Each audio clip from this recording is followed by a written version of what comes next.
رسول پاک صلی اللہ علیہ وآلہ وسلم کے زمانے میں ایک غیر مسلم نے اسلام قبول کیا تو اس سے پوچھا گیا کہ اسلام کی کس بات نے تجھے متاثر کیا، تو وہ بولا کہ صرف ایک واقعہ میری ہدایت کا سبب بن گیا۔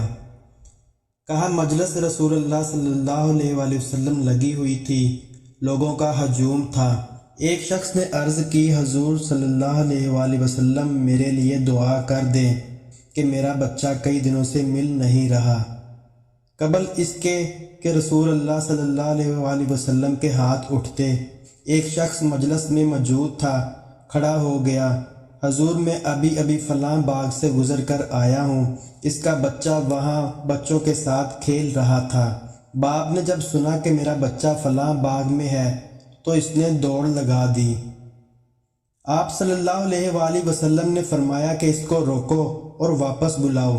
اس نے کہا، حضور آپ جانتے ہیں کہ ایک باپ کے جذبات کیا ہوتے ہیں؟ کہا، اچھی طرح سے آگاہ ہوں، لیکن تمہیں بلایا ہے، بلانے کا بھی ایک مقصد ہے۔ اس نے کہا، جی حضور ارشاد فرمائیے۔ کہا، جب باغ جاؤ تو بچوں کے ساتھ اپنے بچے کو کھیلتا ہوا دیکھ لو تو بیٹا بیٹا کہہ کر آوازیں نہ دینے لگ جانا، جو نام رکھا ہے اس نام سے پکارنا۔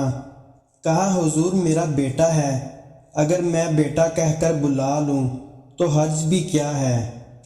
حضور صلی اللہ علیہ وآلہ وسلم نے فرمایا، تم کئی دنوں کے بچھڑے ہو، تمہارے لہجے میں بلا کا رس ہوگا، اور تم نہیں جانتے کہ کھیلنے والوں میں کوئی یتیم بھی ہو، اور جب تم اپنے بیٹے کو بیٹا کہہ کر پکارو گے، اتنا میٹھا لہجہ ہوگا تو اس کے دل پر چوٹ لگے گی اور کہے گا کہ کاش آج میرا بھی باپ ہوتا، مجھے بھی بیٹا کہہ کر پکارتا۔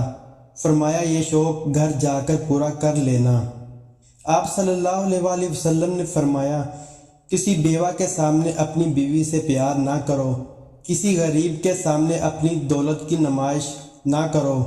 حضور صلی اللہ علیہ وآلہ وسلم نے یہاں تک فرمایا کہ اپنے گوشت کی خوشبو سے اپنے ہمسائے کو تنگ نہ کرو۔